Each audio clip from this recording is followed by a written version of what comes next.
membuka Alkitab kita untuk mendengarkan firman Tuhan, buka di dalam kitab Wahyu. Ya, kitab Wahyu.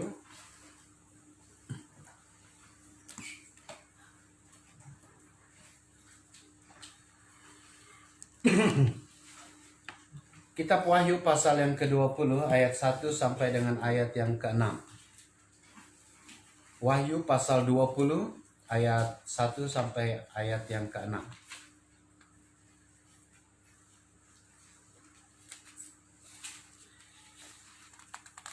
Salah satu pokok penting atau pokok utama dalam bagian ini adalah apa manfaat atau nilai dari perbuatan Kristen kita hari ini.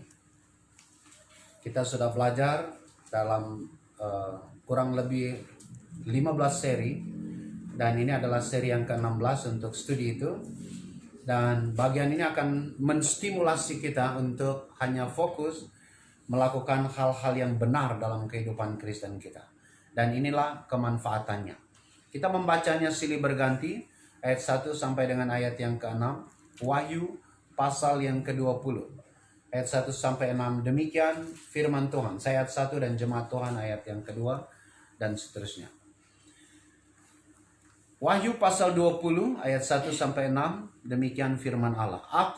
Lalu aku melihat seorang malaikat turun dari sorga, memegang anak kunci jurang maut dan suatu rantai besar di tangannya. Ia menangkap naga, si ular tua itu, yaitu iblis dan setan, dan ia mengikatnya 1000 tahun lamanya. Lalu melemparkannya ke dalam jurang maut dan menutup jurang maut itu dan memeteraikannya di atasnya, supaya ia jangan lagi menyesatkan bangsa-bangsa sebelum berakhir masa 1000 tahun itu. Kemudian daripada itu, ia akan dilepaskan untuk sedikit waktu lamanya. Lalu aku melihat tahta-tahta dan orang-orang yang duduk di atasnya. Kepada mereka diserahkan kuasa untuk menghakimi. Aku juga melihat jiwa-jiwa mereka yang telah dipenggal kepalanya karena kesaksian tentang Yesus dan karena firman Allah, yang tidak menyembah binatang itu dan patungnya, dan yang tidak juga menerima tandanya pada dahi dan tangan mereka. Dan mereka hidup kembali dan memerintah sebagai raja bersama-sama dengan Kristus untuk masa 1000 tahun. Tetapi orang-orang mati yang lain tidak bangkit sebelum berakhir masa yang 1000 tahun itu. Inilah kebangkitan pertama. Berbahagia dan kuduslah ia yang mendapat bagian dalam kebangkitan pertama itu. Kematian yang kedua tidak berkuasa lagi atas mereka, tetapi mereka akan menjadi imam-imam Allah dan Kristus, dan mereka akan memerintah sebagai raja bersama-sama dengan Dia 1000 tahun lamanya. Amin. Puji Tuhan, silakan duduk kembali. Bagian ini ada banyak dimensinya atau banyak hal yang kita bisa lihat karena mempelajari nubuatan akhir zaman. Kita harus dapat melihat secara komprehensif 66 kitab. Dan studi kita terhadap seluruh Alkitab kita, 25%-nya adalah naskah nubuatan. Dan naskah nubuatan itu adalah hal-hal yang belum tergenapi. Dan karena itu kehati-hatian, kerja keras, ketekunan, dan lain sebagainya, sifat seperti itu, dan tentu konsistensi kita terhadap disiplin hermeneutik atau ilmu menafsir Alkitab harus menjadi cara kita untuk memahaminya. Karena itu penting saudara, karena ada banyak orang yang terlalu cepat mengajar satu bagian dari Alkitab, khususnya tentang perkara akhir zaman, tanpa melihat korelasinya dalam frame utuh, dalam kerangka utuh dari sebuah pengajaran akhir zaman. Sehingga nampak bagian satu dengan bagian yang lain bukan saja tidak ada korelasinya, tetapi seringkali kita memperbenturkan bagian satu dengan bagian yang lain. Itu sebabnya saudara, pagi hari ini saya memutuskan hanya untuk melihat aspek ini pada korelasinya atau hubungannya dengan nilai perbuatan baik seorang percaya. Dan bagian-bagian lain, apa daripada tujuan filosofi daripada kerajaan 1000 tahun itu. Dan bagaimana sistem pemerintahannya, hakikatnya, dan seterusnya, nanti kita akan lihat dalam seri berikut. Tapi hari ini, kita hanya berkonsentrasi apa manfaat dari atau nilai dari perbuatan baik kita sebagai seorang percaya Yesus dalam hubungannya dengan kerajaan 1000 tahun. Nah, sebelum itu saudara, saya mau menyampaikan kepada kita bahwa perkara kerajaan 1000 tahun atau pokok kerajaan 1000 tahun ini, ada banyak pendapat yang muncul di sini.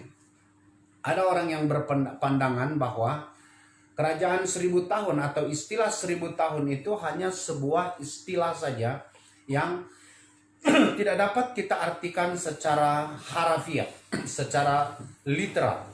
Itu hanya sebuah ungkapan untuk sebuah durasi tanpa awal dan tanpa batas yang definite untuk Allah bekerja mengerjakan sesuatu yang baik bagi sejarah ini.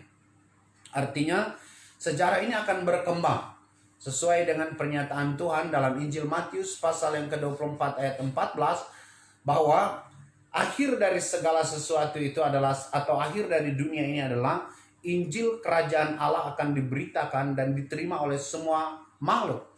Mereka percaya bahwa golongan ini percaya bahwa gereja akan menjadi alat di tangan Tuhan, atau saya dan saudara akan dipakai oleh Allah untuk menjadi sebuah alat perbaikan atau perpanjangan tangan Allah untuk memperbaiki dunia ini sampai kepada keadaan ideal, yaitu segala dosa dan lain sebagainya tidak ada lagi dan Kristus menjadi raja.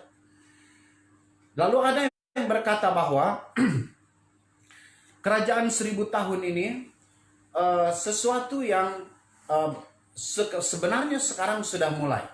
Lalu kita akan memuncakinya setelah masa kesukaran besar dalam pasal 6 sampai pasal yang ke-19 ini. Pasal ke-19 kemarin kita akan lihat deskripsi dari masa kesukaran besar. Itu ada 7 kali 3 rangkai murka Allah. Saya sering menyebutnya sebagai celaka 21. Karena di situ ada 21 tahapan murka Allah yang dituangkan oleh Kristus mulai dari pasal 6 sampai pasal yang ke-19. Lalu keadaan itu dipuncaki dengan sebuah keadaan yang ideal, kerajaan 1000 tahun. Lalu artinya bahwa ada yang menerima kerajaan 1000 tahun ini sebagai sebuah analogi saja, sebuah alegori saja, tapi ada yang menerimanya sebagai sebuah penyataan bahwa ini benar-benar kerajaan 1000 tahun secara real di atas muka bumi ini dalam durasi 1000 tahun. Apa pandangan kita? Saudara, kalau saudara melihat ayat 1 sampai dengan ayat yang ke-7, jadi satu ayat lebih dari bagian yang tadi kita baca, itu ada 6 kali, ya 6 kali kata 1000 tahun itu dipakai. Pertama, di dalam ayat yang kedua, sehubungan dengan masa penghukuman iblis, yang adalah salah satu oknum yang mengerjakan kejahatan dalam masa kesukaran besar itu bersama dengan antikristus dan nabi palsu. Dia adalah agen supranaturalnya. Dia adalah oknum supranatural yang bekerja di balik antikristus. Lalu dikatakan dia ditangkap lalu dibelenggu selama 1000 tahun. Untuk apa? Dikatakan dalam ayat yang ketiga itu supaya tidak ada penyesatan. Ya, jadi di satu sisi kerajaan 1000 tahun itu atau masa 1000 tahun itu secara negatif adalah penahanan atau penawanan iblis. Lalu dia dibuang ke jurang maut dalam ayat yang kedua itu untuk masa 1000 tahun. Nah, sementara itu dalam ayat yang keempat dengan ayat yang kelima itu 1000 tahun juga dijelaskan pada sisi atas. Sisi atasnya itu adalah di mana Kristus bersama-sama orang salehnya. Dikatakan di situ mereka yang duduk di tahta itu dan mereka yang berjubah lenan halus itu, mereka akan turun lagi ke bumi lalu mereka memerintah. Di situ tegas sekali dalam ayat yang keempat dan ayat yang kelima, memerintah sebagai dalam masa 1000 tahun itu. Dan kemudian dalam ayat yang kelima, ayat yang keenam dan ayat yang ketujuh dikatakan dalam bagian akhir itu, dan mereka akan memerintah sebagai raja bersama-sama dengan dia 1000 tahun lamanya. Lalu ayat 2 dan ayat 3 diulang lagi dalam ayat yang ketujuh. Dikatakan di situ, dan setelah masa 1000 tahun itu berakhir, iblis akan dilepaskan dari penjara. Secara singkat, saudara, keadaan itu kita terima secara literal. Artinya ini adalah sebuah pemerintahan yang benar-benar terjadi secara historis. Bagian atau kesinambungan dari sejarah kita hari ini. Memang kalau saudara membaca pasal yang ke-16, setelah 7 rangkai cawan murka Allah, itu nyaris tidak ada yang tersisa. Dalam ayat 25 dan 26, ayat 20-21, Matius pasal yang ke-25 dikatakan, kalau waktunya tidak dipersingkat, maka tidak ada yang tersisa. Tetapi di ayat 21, pasal 21 Wahyu ayat yang ke-8, Tuhan berkata, Ia akan membuat segala sesuatunya baik, baru kembali. Di mana itu? Itu dalam masa 1000 tahun ini. Nah, jadi saudara, kerajaan 1000 tahun ini adalah sebuah kerajaan yang akan digenapi oleh Tuhan secara literal di dalam masa sejarah kita ini, atau berkesinambungan dengan sejarah kita.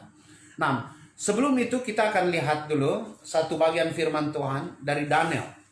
Daniel pasal 9. Daniel pasal 9 ayat yang ke-24. Daniel pasal 9 ayat yang ke-24. Ini adalah satu bagian yang menjelaskan kepada kita nilai literal atau hurufiah atau kepastian yang historis dari kerajaan 1000 tahun itu. Daniel 9 ayat 24. Kita baca bersama-sama, demikian firman Allah. 2, 3. 70 kali 7 masa telah ditetapkan atas bangsamu dan atas kotamu yang kudus, untuk melenyapkan kefasikan, untuk mengakhiri dosa, untuk menghapuskan kesalahan, untuk mendatangkan keadilan yang kekal, untuk menggenapkan penglihatan dan nabi, dan untuk mengurapi yang maha kudus. Nah, saudara perhatikan, ini adalah sebuah janji Tuhan yang diberikan oleh Allah kepada Daniel. Daniel menerimanya kira-kira pada tahun 500 sebelum Masehi, dan berdasarkan catatan sejarah dengan surat perintah yang dikeluarkan oleh Quraisy untuk memulainya sesuai dengan ayat yang ke-25, dikatakan di situ, ketahuilah dan fahamilah dari saat firman itu dikeluarkan. Jadi 70 kali 7 masa itu akan mulai digenapi atau dilaksanakan saat firman ini diberikan. Nah, kalau berdasarkan surat izin yang dikeluarkan oleh Quraisy bagi bangsa itu untuk membangun kembali bait Allah atau Yerusalem, itu catatan kita adalah 445 sebelum Masehi. Jadi itu adalah start pemulaian atau penggenapan dari nubuatan ini. Dan kalau saudara membaca hingga ayat yang ke-27, itu dibagi dalam 2 bagian besar. Bagian pertama adalah minggu pertama sampai minggu ke-69. Jadi 69 kali 7 tahun. Itu masa yang dipakai untuk menggenapi satu bagian, mulai dari firman ini diberikan, sampai kepada ada seorang yang benar, yang tidak salah, dan tidak didapati dosa di dalam hidupnya, tetapi dia disingkirkan. Dan semua penafsir Alkitab atau data-data Alkitab yang lain berkata bahwa itu adalah masa Kristus. Itu adalah Kristus. Jadi 69 kali 7 masa dalam Daniel 9 ayat 24 ini sudah digenapi. Mulai dari saat firman itu diberikan sampai kepada penyaliban Kristus. Nah, persoalan kita adalah di mana bagian yang 7 tahun terakhir itu digenapi. Yaitu sebuah masa di mana pertama untuk melenyapkan kefasikan. Kemudian untuk mengakhiri dosa, untuk menghapuskan kesalahan, untuk mendatangkan keadilan yang kekal, untuk menggenapkan penglihatan dan nabi, dan untuk mengurapi yang maha kudus. Nah saudara, 5 manfaat atau 5 tujuan dari master plan Allah dalam 70 kali 7 masa itu, ini belum digenapi. Yesus memang waktu dia datang pertama kali saudara, datang ke dalam dunia sebagai juru selamat kita, memang berkali-kali. Bahkan salib tempat dia juga mengaku bahwa dia adalah Mesias. Tapi sampai kepada kenaikannya ke sorga dalam Kisah Rasul 1 ayat yang ke-9, ini saudara, nuansa ini atau bagian ini belum pernah digenapi. Dia belum mendirikan kerajaannya sebagai seorang yang benar-benar mengakhiri dosa, kefasikan, mendirikan keadilan yang kekal, menggenapkan penglihatan dan nabi. Menggenapkan penglihatan dan nabi itu artinya di mana saya dan saudara dapat face to face dengan Allah. Kita dapat melihat dan mengetahui seluruh nubuatan dan rahasia Allah dalam Alkitab ini. Kita belum sampai di situ. Sampai di sejarah kita hari ini. Apalagi sampai pada bagian yang kelima. Di situ dikatakan untuk mengurapi yang maha kudus. Tentu kita mengingat ini adalah sebuah perjanjian kepada Daud dalam 2 Samuel pasal 7 ayat 13-14. Di mana Alkitab berkata bahwa keturunanmu akan memerintah dalam kekekalan dan kebenaran. Nah saudara, berdasarkan Daniel 9 ayat 24 ini, lalu kita mengkorelasikannya dengan karakter dari kerajaan yang didirikan di dalam Wahyu pasal 20 ayat 1 sampai yang ke-6 itu, kita mengerti bahwa kerajaan 1000 tahun ini pastilah digenapi secara literal. Karena ini adalah kegenapan dari nubuatan yang belum digenapi. Nah, yang menarik di sini adalah apa hubungan saya dan saudara dalam kerajaan 1000 tahun ini? Perhatikan dalam ayat yang keempat. Di situ dikatakan ayat 4 dan 5, ayat 4 dulu. Lalu aku melihat tahta-tahta dan orang-orang yang duduk di atasnya. Kepada mereka diserahkan kuasa untuk menghakimi. Aku juga melihat jiwa-jiwa mereka yang telah dipenggal kepalanya karena kesaksian tentang Yesus dan karena firman Allah, yang tidak menyembah binatang itu dan patungnya, dan yang tidak juga menerima tandanya pada dahi dan tangan mereka. Dan mereka hidup kembali dan memerintah sebagai raja bersama-sama dengan Kristus untuk selama-lamanya. Saudara perhatikan dalam bagian terakhir dalam ayat yang keempat itu. Di situ dikatakan, dan mereka hidup kembali dan memerintah sebagai raja bersama-sama dengan Kristus untuk masa 1000 tahun. Ayat yang ke-6. Itu sama dengan ayat 4 dan ayat yang ke-6. Di situ dikatakan, berbahagia dan kuduslah ia yang mendapat bagian dalam kebangkitan pertama. Jadi saudara, ada 2 kebangkitan massal yang akan terjadi di akhir zaman. Pertama adalah kebangkitan orang percaya. Dalam 1 Tesalonika 4 ayat 16-17. Jadi pada saat Kristus datang yang pertama, nanti Yesus datang kedua kali itu terbagi dalam 2 tahap. Tahap pertama berdasarkan 1 Tesalonika 4 ayat 16-17, dia hanya sampai di awan-awan. Ya, lalu pada saat sangkak ala-ala berbunyi, dia hanya berhenti di situ. Lalu yang pertama terjadi adalah semua orang percaya Yesus, PLPB, mereka akan bangkit. Ya, mereka bangkit, lalu kita yang hidup diubah dalam tubuh kemuliaan. Lalu bersama-sama menyongsong Tuhan ke angkasa. Lalu ketemu di situ, lalu Tuhan bawa kita langsung ke sorga. Nah, yang pertama dibuat di situ adalah kita menghadap tahta pengadilan untuk menilai perbuatan baik kita. Lalu kita masuk pesta anak domba. Lalu setelah itu kita turun di sini, ya. Jadi kalau saudara membaca perikop sebelumnya itu dalam pasal 19 ayat yang ke 15 sampai 21, itu ceritanya. Jadi kita turun, ada perang Harmagedon, lalu mendirikan kerajaan Shalom ini. Ya. Nah, itu kebangkitan pertama. Jadi itu hanya kebangkitan orang percaya Yesus saja. Itu sebabnya dikatakan di sini, berbahagia dan kuduslah ia yang mendapat bagian dalam kebangkitan pertama. Jadi kalau tidak bangkit pertama itu, wah itu sudah celaka. Mengapa? Karena nanti kalau saudara membaca dalam ayat yang ke-7, dan seterusnya. Nanti setelah di penghujung 1000 tahun itu ada kebangkitan universal yang kedua. Ini adalah kebangkitan semua orang yang tidak percaya di sepanjang sejarah. Untuk apa? Hanya untuk mendapat eksekusi neraka bersama dengan iblis untuk selama-lamanya, dalam ayat yang ke-7 dan seterusnya. Jadi saudara, kebangkitan pertama itu harus pasti menjadi pengalaman kita karena kita percaya Yesus, ya. Nah, lalu setelah kita bangkit, apa yang terjadi? Dalam ayat 6 masih, berbahagia dan kuduslah ia yang mendapat bagian dalam kebangkitan pertama. Kematian yang kedua tidak berkuasa lagi atas mereka, tetapi mereka akan menjadi imam Allah dan Kristus. Nah, jadi saudara, kita akan menjadi penghuni dari kerajaan itu dan menjadi imam. Imam artinya kita menjadi perantara antara Allah dengan orang lain. Nah, di kerajaan 1000 tahun itu siapa yang kita perantarakan? Apakah ada orang yang tidak percaya atau orang yang di luar keadaan kita yang tubuh kemuliaan itu ada di dalam itu? Nah, kalau saudara membaca, minggu depan kita akan lihatnya secara terinci.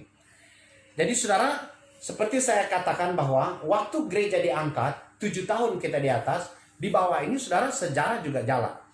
Jadi di bawah ini berjalan dengan karakter yang disebut dengan masa kesukaran besar. Kesukaran besar ini adalah kegenapan dari Daniel 9 ayat 24 tadi, di mana Allah akan memakai Israel untuk mempersiapkan sebuah kerajaan shalom. Kerajaan shalom itu nanti berkarakter seperti Daniel 9 ayat 24 tadi. Tidak ada dosa, tidak ada kefasikan. Keadilan saja yang ada di situ. Face to face dengan Allah, sebab ada kegenapan nabi dan penglihatan dan seterusnya. Lalu yang terakhir itu adalah Kristus duduk sebagai Mesias, gitu. Nah, sementara mereka sedang mempersiapkan itu dalam masa kesukaran besar ini, saudara, ada non-Yahudi di situ. Nah, non-Yahudi itu terbagi dalam dua sikap. Yang bangsa-bangsa yang mereka injili itu. Ada yang mendengar mereka, ada yang ikut antikristus.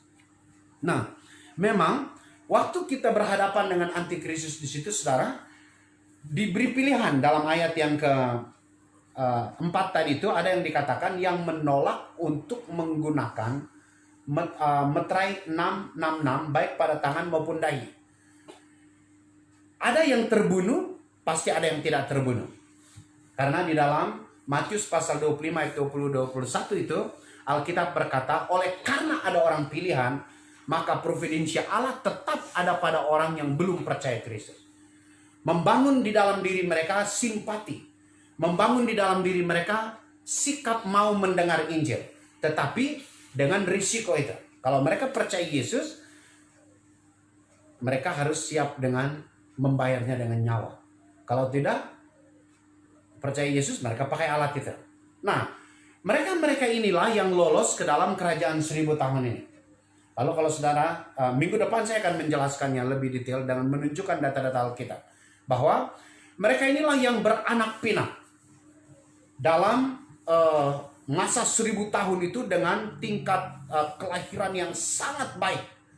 Alkitab berkata dalam Daniel pasal yang kedua, pasal 60, dikatakan bahwa kalau ada orang yang mati, jikalau ya, kalau, tapi mungkin tidak ada, gitu.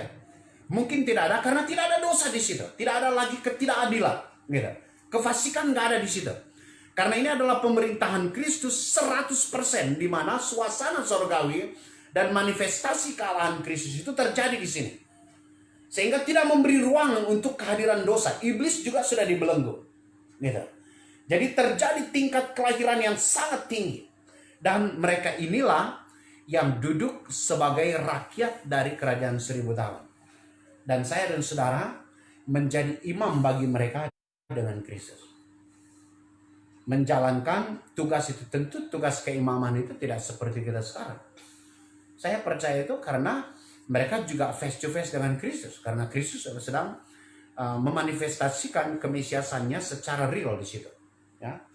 Lalu dikatakan juga, dan mereka akan memerintah sebagai raja bersama-sama dengan dia. Nah saudara, kalau saudara membaca gambaran yang Tuhan Yesus katakan dalam Injil Matius pasal yang ke-25 ayat 14 sampai 33 mengenai talenta kepada 3 orang hamba itu. Saudara perhatikan dalam ayat 21 dan 23. Di situ dikatakan, baik sekali perbuatanmu, hai hambaku yang baik dan setia. Engkau telah setia dalam perkara yang kecil, dan aku akan memberikan tanggung jawab kepadamu dalam perkara yang lebih besar. Saudara, ayat itu sedang berbicara dalam konteks ayat 14. Bahwa hal kerajaan Allah itu sama seperti seorang tuan yang bepergian ke negeri yang jauh, lalu mempercayakan harta miliknya kepada para hambanya. Dan kalau saudara membaca alur cerita itu, sikap dari para hamba terhadap talenta yang diberikan tuannya itu menjadi alas, gitu, menjadi dasar atau logika bagi dipercayainya atau tidaknya hamba itu pada tahap berikutnya. Kalau kita membangun itu, menarik korelasinya ke sini, dan mereka memerintah sebagai raja bersama-sama dengan dia, berarti saudara, perbuatan baik kita hari ini sebagai seorang percaya Kristus itu manfaatnya adalah untuk kita mendapat kepercayaan baru dalam kerajaan sorga. Kalau kita dalam kerajaan 1000 tahun, waktu kita memerintah bersama dengan Kristus. Nah, apa pekerjaan? Apakah ada pengangguran di sana ya? Pengangguran dalam pengertian sampah masyarakat, saya kira nggak ada. Dalam pengertian benar-benar tidak hidup di dalam kebenilaian seperti nuansa kita hari ini, saya kira tidak.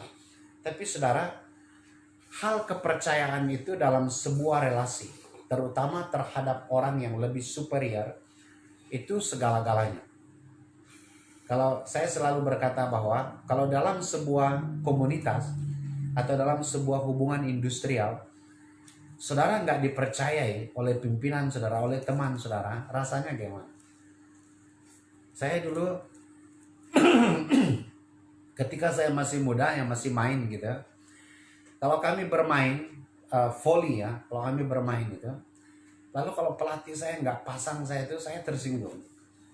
Iya, saya ini nggak ada guna. Saya punya teman dulu, kami main bola. Lalu teman saya sesama main, ini bukan main profesional ya. Lalu teman saya satu ini dia main, kalau nggak salah itu mungkin nggak sampai 15 menit. Lalu teman saya yang jadi manajer ini tarik dia keluar. Keringatnya tuh baru mulai mengalir, baru mulai panas badannya, dia sudah ditarik keluar. Wah, dia mencak-mencak saudara, dia buka sepatunya, banting di depan saya, lalu dia pulang. Dia tinggal sepatunya. Hanya kebaikan saya saja membuat saya bawa sepatunya pulang. Jadi dia merasa sangat terhina ya, karena baru saja mulai tapi tidak sudah dipercaya.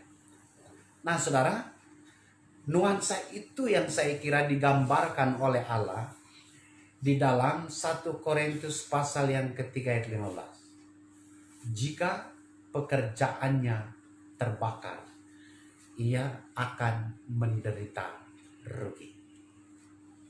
Saudara bayangkan, kerajaan 1000 tahun yang seharusnya tempat menjadi kita mengakselerasikan kehidupan kita secara penuh, kita tidak punya kesempatan. Kita sudah menyia-nyiakan momentum itu waktu kita ada di dunia ini. Padahal waktu di dunia ini adalah waktu bagi kita untuk membangun dasar pendelegasian kepercayaan itu oleh Kristus kepada kita. Dia memang sanggup menyelenggarakan pemerintahan itu dengan kekuasaan sempurnanya. Tapi saudara, keputusannya adalah ia menseringkan delegasi tugas itu kepada setiap orang yang karena iman percayanya, dia menahan diri, tidak hidup di dalam egoismenya dan kepentingannya, hanya untuk hidup dengan cara Kristus. Kristus menghargai itu. Jadi saudara, perbuatan baik hari ini jelas sekali untuk kita memperoleh kepercayaan baru, kepercayaan yang lebih besar dalam kerajaan 1000 tahun yang akan datang. Saudara, Kristus Tuhan, dia pasti datang untuk menggenapkan bagian ini. Ada orang yang tidak mempercayai kerajaan 1000 tahun sebagai digenapi secara literal. Tapi menurut saya, kesimpulan itu adalah sebuah kesimpulan yang tidak logis. Oleh karena itu memenggal kemahajeniusan Allah di dalam perencanaan.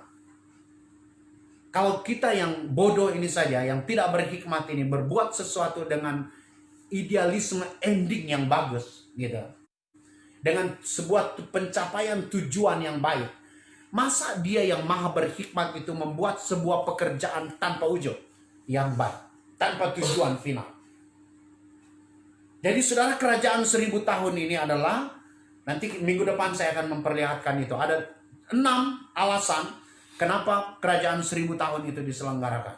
Tapi intinya bahwa kerajaan 1000 tahun ini adalah puncak dari seluruh rancangan indah Tuhan bagi kita. Kalau saudara mempelajari Alkitab, kita pernah mendengar nama Taman Eden, Taman Firdaus, di Kejadian 1 dan pasal yang kedua. Tapi saudara, setelah itu dia hilang. Kerajaan 1000 tahun adalah tempat di mana taman itu ditemukan kembali. Dalam keadaan damai, dalam keadaan yang sentosa, di mana kita bisa seperti Adam dan Hawa, bersekutu intim dengan Allah tanpa batas.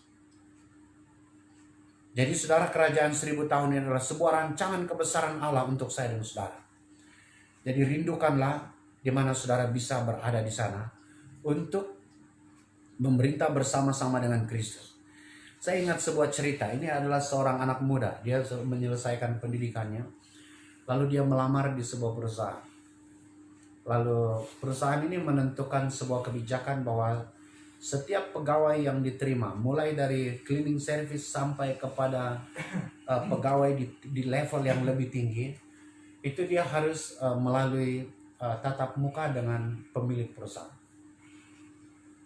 Lalu anak muda ini mendapat gilirannya, dan waktu pimpinan perusahaan melihat kurikulum vitae anak muda ini, wah luar biasa, ya, rekam jejak pendidikannya dan seterusnya. Lalu dia tanya, dalam wawancara itu dia tanya, bagaimana kamu menyelesaikan pendidikan kamu? Dia ceritakan. Bagaimana pembiayaannya? Ibu saya yang membiayai saya. Ibu kamu bekerja sebagai apa? Ibunya, dia berkata, ibu saya adalah seorang pembantu rumah tangga. Dia tukang cuci pakaian dari rumah satu ke rumah yang lain. Dan seterusnya, dia ceritakan begitu. Oke, kalau begitu, saya ingin supaya kamu pulang dan kamu berjumpa dengan ibu kamu, dan coba kamu berjabat tangan dengan ibu kamu dan buat segala sesuatu, ya, layani ibu kamu, dan besok kamu kembali. Nah, anak ini balik saudara, kemudian dia ketemu dengan ibunya, lalu ibunya sedang mencuci, ya, mencuci pakaian. Lalu sesuai dengan instruksi pemilik perusahaan itu, dia pergi dan gantikan ibunya mencuci. Ya, dia cuci, kemudian dia jemur, semua pekerjaan yang dia kerjakan pada hari itu dia kerjakan. Setelah sore hari itu, dia mulai mengurus ibunya. Lalu dia baru pertama kali berjabat tangan dengan tangan ibunya. Oh, dia kaget gitu. Ya, dia kaget karena tangannya itu, tangan ibunya itu seperti parut, ya, kasar sekali. Lalu dia buka tangannya, tangan ibunya itu, di situ ada retak-retak luka yang tidak pernah sempat sembuh. Karena kalau tangan saudara biasa mencuci, saya anak muda ya, dulu waktu saya sekolah, saya tinggal di tempat SMP SMA, saya tinggal jadi pembantu di rumah pejabat-pejabat di kabupaten di mana saya sekolah. Dan kalau saudara mengalami retak karena deterjen itu, wah itu sukar sekali sembuh. Kalau saudara mencuci, besok lagi dia akan luka. Begitu juga begitu dan seterusnya. Dia baru tahu gitu, tangan ibunya itu ternyata penuh dengan luka-luka saya karena deterjen. Saudara tidak terasa, dia mengingat kemudian dari sejak kecillah ibunya menderita luka itu. Sejak dia lahir, sejak dia bertumbuh menjadi kanak-kanak, dia menjadi seorang remaja, masuk SMP SMA, bahkan selama di perguruan tinggi, tangan yang luka itu terus bekerja untuk dirinya. Waktu dia pegang tangan mamanya, dia tidak terasa, dia mulai menangis. Besoknya dia masuk di perusahaan. Lalu pimpinan perusahaan bertanya kepadanya, apakah Anda bisa bercerita tentang pengalaman Anda 1 hari kemarin bersama mama Anda? Lalu dia mulai bercerita. Dengan air mata dia menceritakan bagaimana tangan ibunya yang penuh luka itu tetap bergerak sampai hari ini untuk kehidupan. Lalu dia berkata, lalu apa yang kamu mau buat? Anak itu berkata kepada pemilik perusahaan, saya akan bekerja. Dan saya akan mulai hari ini saya berkata bahwa mama berhentilah dari pekerjaan dan mulai hari ini saya akan menanggung. Saudara, waktu saya membaca cerita ini adalah sebuah perubahan sikap batin yang terjadi karena dedikasi seseorang kepada seseorang yang lain.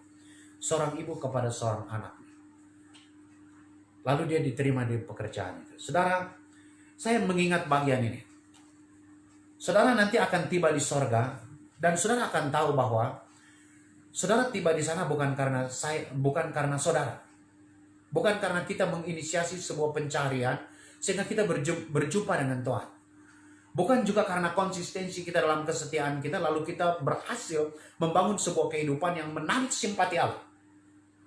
Sampai kita di pesta anak domba nanti, sampai di kerajaan 1000 tahun ini, kita akan tahu bahwa tangan bertanda paku.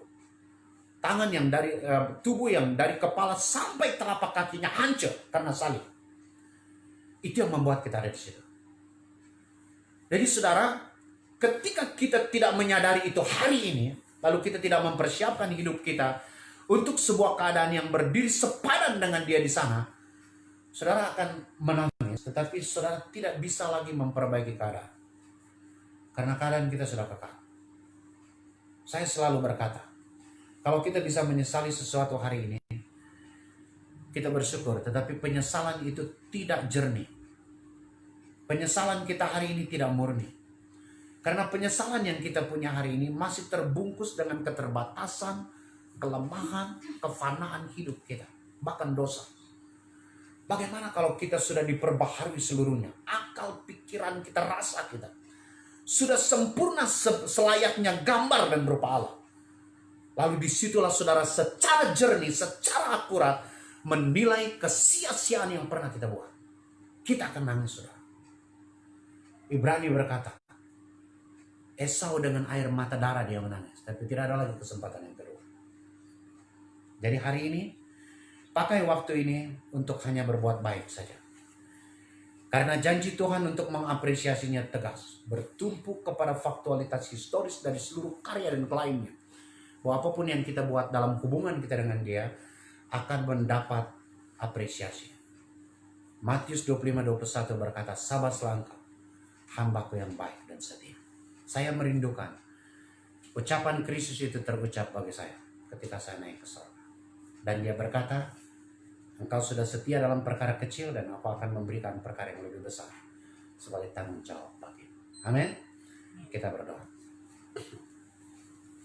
So please whatever.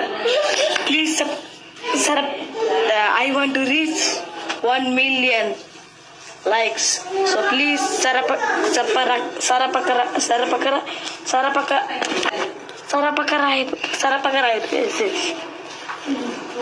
Okay, thank you.